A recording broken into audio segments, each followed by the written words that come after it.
Selamat datang di Agus Pajak, tempat Anda belajar pajak. Pada video ke-27 tentang Undang-Undang Pajak Penghasilan, kita bahas harga perolehan dan harga penjualan yang harus diakui atau dilaporkan di SPT tahunan wajib pajak. Ketentuan Pasal 10 Undang-Undang Pajak Penghasilan mengatur tentang cara penilaian harta, termasuk persediaan, dalam rangka menghitung penghasilan sehubungan dengan penggunaan harta dalam perusahaan, menghitung keuntungan atau kerugian apabila terjadi penjualan atau pengalihan harta, dan penghitungan penghasilan dari penjualan barang dagangan. Pasal 10, Ayat 1, Undang-Undang Pajak Penghasilan mengatur harga perolehan atau harga penjualan dalam hal terjadi jual beli harta yang tidak dipengaruhi hubungan istimewa sebagaimana dimaksud dalam Pasal 18, Ayat 4, adalah jumlah yang sesungguhnya dikeluarkan atau diterima, sedangkan apabila terdapat hubungan istimewa adalah jumlah yang seharusnya dikeluarkan atau diterima. Pada umumnya dalam jual beli harta, harga perolehan harta bagi pihak pembeli adalah harga yang sesungguhnya dibayar dan harga penjualan bagi pihak penjual adalah harga yang sesungguhnya diterima. Termasuk dalam harga perolehan adalah harga beli dan biaya yang dikeluarkan dalam rangka memperoleh harta tersebut, seperti bea masuk, biaya pengangkutan dan biaya pemasangan. Pasal 18, Ayat 4, adalah hubungan istimewa.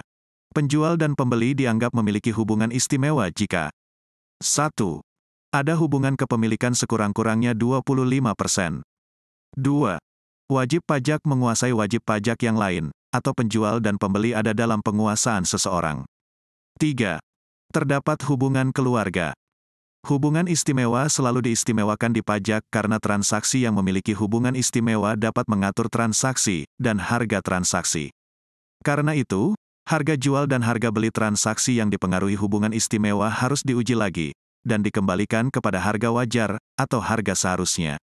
Pasal 10, Ayat 2, Undang-Undang Pajak Penghasilan mengatur nilai perolehan atau nilai penjualan dalam hal terjadi tukar-menukar harta adalah jumlah yang seharusnya dikeluarkan atau diterima berdasarkan harga pasar.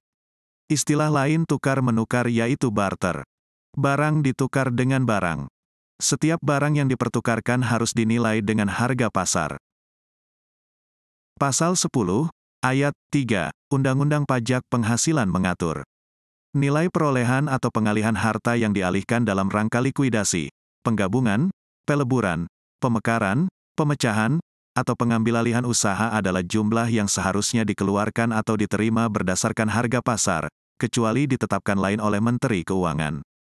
Likuidasi, penggabungan, peleburan, pemekaran, pemecahan, atau pengambil alihan usaha disebut juga aksi korporasi. Nilai harta pihak yang menyerahkan dan pihak yang menerima harus dicatat dengan harga pasar.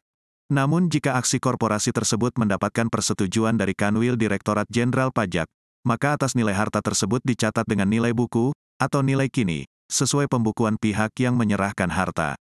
Tata cara untuk mendapatkan persetujuan Kanwil Direktorat Jenderal Pajak ada di Peraturan Menteri Keuangan Nomor 205, PMK 010/2018.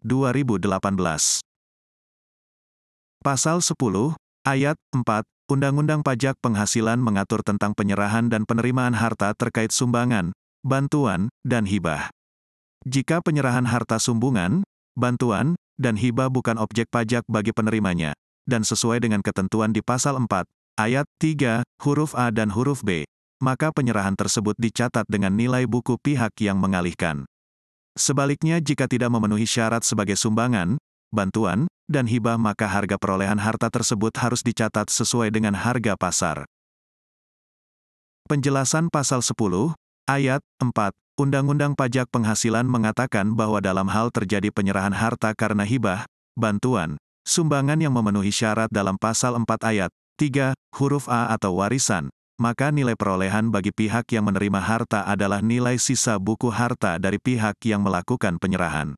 Apabila wajib pajak tidak menyelenggarakan pembukuan sehingga nilai sisa buku tidak diketahui, maka nilai perolehan atas harta ditetapkan oleh Direktur Jenderal Pajak. Namun demikian, penulis skrip ini yang sudah 27 tahun bekerja di kantor pajak belum pernah menemukan wajib pajak meminta penilaian harta warisan.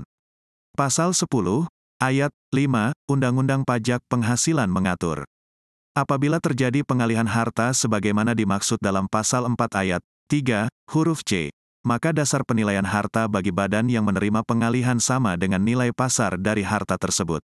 Ketentuan ini mengatur tentang penilaian harta yang diserahkan sebagai pengganti saham atau penyertaan modal dimaksud, yaitu dinilai berdasarkan nilai pasar dari harta yang dialihkan tersebut. Maksudnya adalah penyerahan modal saham dalam bentuk barang atau disebut inbreng. Penyerahan inbreng harus dicatat dengan nilai pasar harta tersebut. Harga pasar adalah kesepakatan penjual dan pembeli dalam posisi masing-masing independen. Apabila sekarang kita googling dengan kata kunci harga Toyota Kijang tahun 2020, kemudian muncul beberapa harga yang mirip, maka itulah harga pasar. Kita bisa mengambil nilai tengah, atau rata-rata dari yang dimunculkan hasil googling.